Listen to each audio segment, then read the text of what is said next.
नमस्कार मेरे प्यारे बच्चों, मैं रुचिका शर्मा आज आपके सामने कक्षा 10वीं का एक कविता, बहुत ही सुंदर कविता जो कि नागार्जुन जी द्वारा रचित है, जिसका नाम है फसल।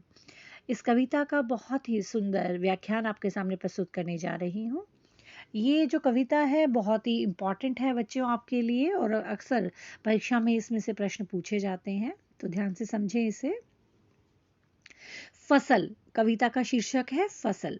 फसल शब्द सुनते ही खेतों में लहराती फसल आंखों के सामने आ जाती है, परंतु फसल आखिर है क्या? उसे पैदा करने में किन किन तत्वों का योगदान होता है, इसे बताया है नागार्जुन जी ने अपनी इस कविता में, जिसका नाम है फसल। कविता शुरू करते हैं, बहुत ध्यान से सुनिएगा। एक के नहीं, दो के नहीं, ढेर सारी नदियों के पानी का जादू है। एक के नहीं, दो की नहीं, लाख लाख, कोटि कोटि हाथों के स्पर्श की गरिमा। एक की नहीं, दो की नहीं, हजार हजार खेतों की मिट्टी के गुण धर्म है। कहने का तात्पर्य यह है कि जो फसल है, नदियों के जल और मनुष्य के परिश्रम का परिणाम है। इस तरह फसल उगने में दोनों का समान रूप से महत्व है। फसल तैयार होने में एक दो नदियों का जल नहीं, बल्कि अनेक नदियों के जल का योगदान होता है, जो फसलों को सींचता है। इन फसलों पर नदियों के जल का प्रभावकारी महत्व होता है।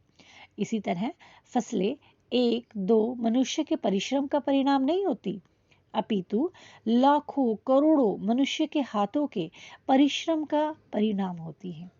खेतों की मिट्टी अपने गुण धर्म के अनुसार फसल को खड़ी करती है, जो हजारों खेतों में खड़ी होती है। इस तरह फसल नदियों के पानी, मनुष्य के परिश्रम और धरती के गुण धर्म के सम्मिलित सहयोग का परिणाम है। एक के अभाव में फसल का अस्तित्व नहीं हो सकता। कहने का तात्पर्य है कि आखिर फसल क्या है? नदियों के पानी का जादू है। समझ में आया बच्चों? अब आगे देखते हैं, फसल क्या है? और तो कुछ नहीं है, वह नदियों के पानी का जादू है। वह हाथों के स्पर्श की महिमा है, भूरी काली संदली मिट्टी का गुण धर्म है, रूपांतर है सूरज की किरणों का, सिमटा हुआ संकोच है हवा की थिरकन का। कहने का तात्पर्य है कि फसल का महत्व जो है, नदियों के पानी, कृषकों के परिश्रम और धरती के गुण धर्म पर निर्भर है। इन सब के अभाव में फसल की गरिमा नहीं रह सकती, मतलब फसल की कोई वैल्यू ही नहीं रहेगी, मतलब फसल बनेगी नहीं।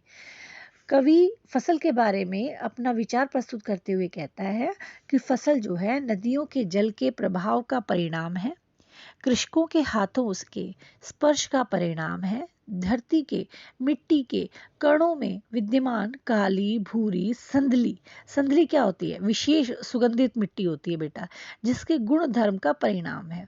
इसके अतिरिक्त सूरज की किरणों के रूपांतर का परिणाम है। इसमें हवा का समान रूप से योगदान होता है बेटे। फसल हवा के साथ थिरक उठती है। तो आशा करती हूँ आपको ये समझ आ गया होगा। तो एक प्रश्न मैं आपसे पूछती हूँ, कवि फसल को किसकी देन मानता है? और दूसरा प्रश्न है, नदियों के पानी का जादू कहाँ दिखाई देता है?